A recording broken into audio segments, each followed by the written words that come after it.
What's going on, YouTube? KS Monitors back with another one. So before I jump into this video, I just wanted to thank all my viewers and my subscribers out there, everybody that supports my channel. You know what I'm saying? The last video I put up was the 8x4x4 enclosure build I built for, Charmander, the Argus. And it's going crazy right now on YouTube. It's at about 150 views, and it's only been, up 11 days. That's powerful. That's big. My channel is growing. I appreciate the love and the support. I wish all you guys, nothing but the best. Much love and respect, okay? So I wanted to make this video because there's a lot of confusion when it comes to the Argus monitor, okay? And there's a lot of information out there that gets misconstrued. Okay, so let's jump straight into it. There's 3 subspecies of the Argus, okay? You have the Panoptes panoptes, aka the yellow spotted monitor, aka the Sangoana, aka the same Argus that Crocodile Hunter was chasing back in the day all through Australia on Animal Planet, okay? And then you have the second subspecies, which is the Panoptes rubidis, which is the smaller version of the Argus, and it's also, more of a reddish, high coloration colored Argus. And the third subspecies is the Argus panoptes horni. And there's also a separate species, which is the V. goldi and the V. flavirufus. These are described to be sand monitors. They're not directly related to the Argus monitor, but I figured I'll throw those 2 subspecies out there because they are similar to the way they look when it comes to, the Argus monitor subspecies. So now that we covered that, let's talk about the native range. So the Argus panoptes panoptes and the Panoptes rubidis are from the Kimberleys and Cape York Peninsula, which is the western and northern territory of Australia. And the same goes for the V. goldi and the V. flavirufus. They are also from the northern and the western territory of Australia. So now that we covered all of that, we got the basics down, let's jump into the most important part, which is the Argus panoptes horni.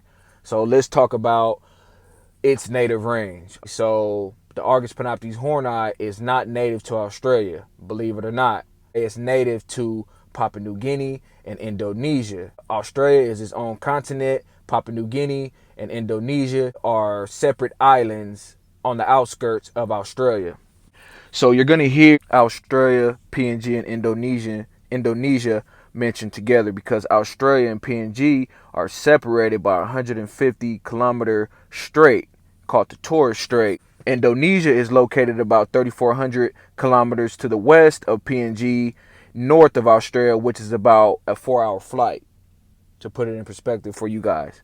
So now that we covered the Argus panoptes horni's range, let's talk a little bit about PNG, the island where it comes from, okay? So we all know Papua New Guinea is very hot. It's very humid there. It's tropical all year round, okay? And it has 2 distinctive seasons in Papua New Guinea, which is the wet season that takes place between December and March, and on the other hand, the dry season that takes place between June and September.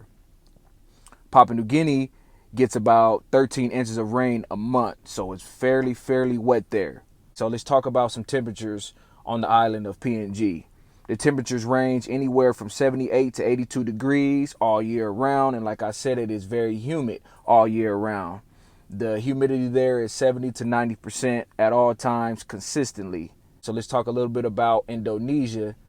Indonesia is one of the wettest climates in the world. For those that didn't know, they get about 13 feet of rain a year. That's crazy. It's a super wet climate, on the island of Indonesia, okay? And the climate there is also very hot, very humid, and it's a tropical climate all year round. The humidity there ranges from 70 to 90% as well. The temperatures are slightly different.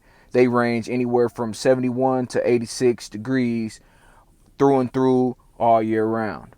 So last but not least, I wanted to cover the terrain when it comes to the Panoptes horni native range. And that's going to be the savannas, the floodplains, and riparian habitat. So those that don't know what riparian means, that means large bodies of water. okay, the woodlands and coastal regions.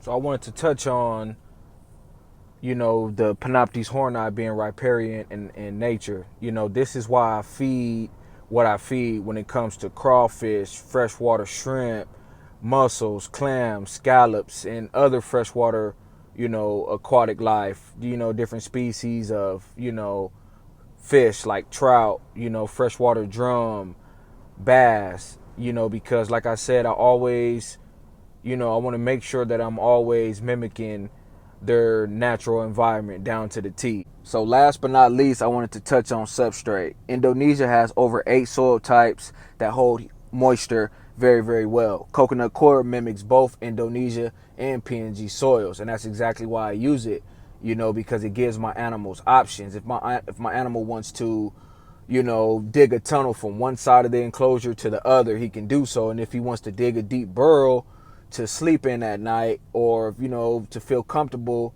or to cool his body temperature all the way down, coconut coir will allow him to do that.